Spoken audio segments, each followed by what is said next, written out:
चंद्र ग्रहण, अक्सर ये पूछा जाता है कि चंद्र ग्रहण या सूर्य ग्रहण ये होता क्या है।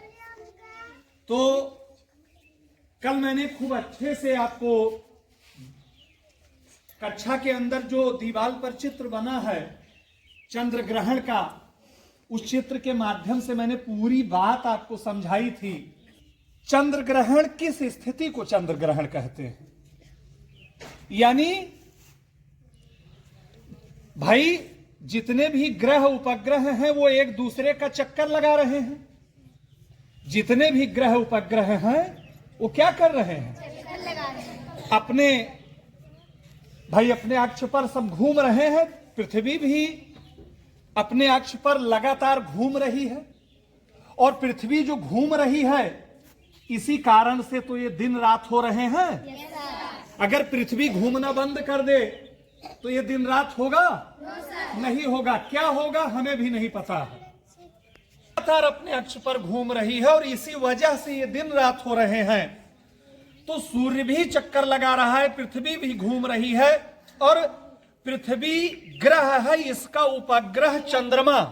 पृथ्वी का उपग्रह कौन है? चंद्रमा। पृथ्वी जो ग्रह है इस ग्रह का उपग्रह कौन है? चंद्रमा। ये जब घूमते घूमते यानी सूर्य, पृथ्वी और चंद्रमा जब तीनों एक सीधी रेखा में आ जाते हैं। कैसी रेखा में? सीधी रेखा में आ जाते हैं। कौन कौन? सूर्य, पृथ्वी। जो मन में आए वो न बोलो, नियमतः बोलो। पृथ्वी, चंद्रमा, सूर्य है तो क्या तीनों में हम जिसका मन कहे उसका नाम पहले और बाद में बोले?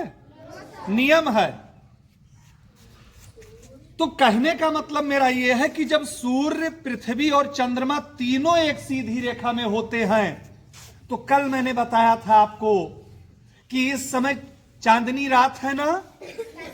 रात में जब आप निकलते हो तो चंद्रमा आपको चमकता हुआ दिखाई। बच्चों, ये चंद्रमा का या चंद्रमा की अपनी खुद की चमक नहीं है। ये चंद्रमा की अपनी रोशनी नहीं है।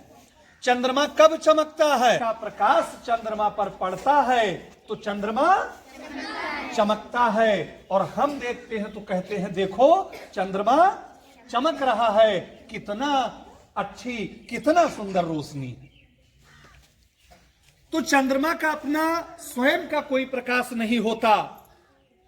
चंद्रमा सूर्य के प्रकाश से चमकता है, सूर्य का प्रकाश चंद्रमा पर पड़ता है और उसकी रोशनी यहां पृथ्वी तक, हमारे आंखों तक पहुंचती है। उसके प्रकाश का जो प्रतिबिंब है वो हमारे आंखों पर पड़ता है और तब हमें चमकता हुआ चंद्रमा दिखाई पड़ता है। ऐसी ही परिस्थिति में जब सूर्य का प्रकाश चंद्रमा पर पड़ता है और जब सूर्य, पृथ्वी और चंद्रमा तीनों एक सीधी रेखा में होते हैं तो सूर्य का जो प्रकाश होता है वो पृथ्वी अवरुद्ध कर लेती है।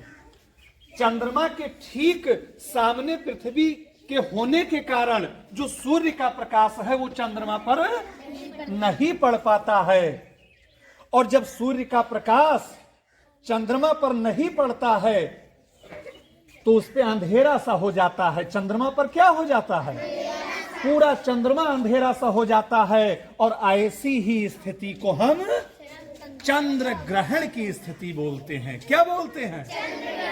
चंद्र ग्रहण की स्थिति। मतलब अगर हम कम शब्दों में इसको समझना चाहें, जो बात मैंने विस्तार से आपको समझाई, इस बात को अगर हम कम शब्दों में समझना चाहें तो हम क्या कहेंगे कि जब सूर्य, पृथ्वी और चंद्रमा एक सीधी रेखा में होते हैं तब सूर्य का प्रकाश जो चंद्रमा पर पड़ता है वो पृथ्वी के बीच में होने की वजह से वो सूर्य का प्रकाश अवरुद्ध हो जाता है। यानी पृथ्वी उस सूर्य के प्रकाश को अवरुद्ध कर लेती है और इस तरीके से सूर्य का प्रकाश चंद्रमा पर नहीं पड़ता है, उस पर अंधेरा रहता है। क्योंकि पृथ्वी उस सूर्य के प्रकाश को क्या करती है? रोक लेती है, और ऐसी ही स्थिति को चंद्र ग्रहण कहते हैं। क्या कहते हैं? तो ये आपके समझ में आया खूब अच्छे से? अब अगर कोई आपसे पूछेगा कि चंद्र ग्रहण किसे कहते हैं, तो आप आसानी से बता सकते हैं कि जब सूर्य, पृथ्वी और चंद्रमा तीनों एक सीधी रेखा में होते हैं, तो चंद्रमा पर पड़ने वाले सूर्य के प्रकाश को पृथ्वी अवरुद्ध कर लेती है, और ऐसी ही स्थिति को हम चंद्र ग्रहण की स्थिति कहते हैं। खासकर हमारे कक्षा 6 और 7 और 8 के बच्चे, अगर इनसे कोई पूछेगा कि बताओ मेरे बच्चों चंद्र ग्रहण क्या है, तो आप चंद्र ग्रहण को अच्छे से बता सकते हो? वेरी गुड, खूब अच्छे से आप बता देना चंद्र ग्रहण क्या है। मेरी बात आपके खूब अच्छे से समझ में आई कि नहीं आई? आ गई ना? तो इसी बात के साथ ये टॉपिक यहीं समाप्त होता है। कल सुबह फिर हम कुछ नई चीजों के बारे में बात करेंगे, जैसे आज चंद्र ग्रहण और चंद्रमा, सूर्य के प्रकाश पर हम लोगों ने बात की। ऐसे कल विज्ञान की कुछ और भी चीजों के बारे में हम लोग बात करेंगे, है ना?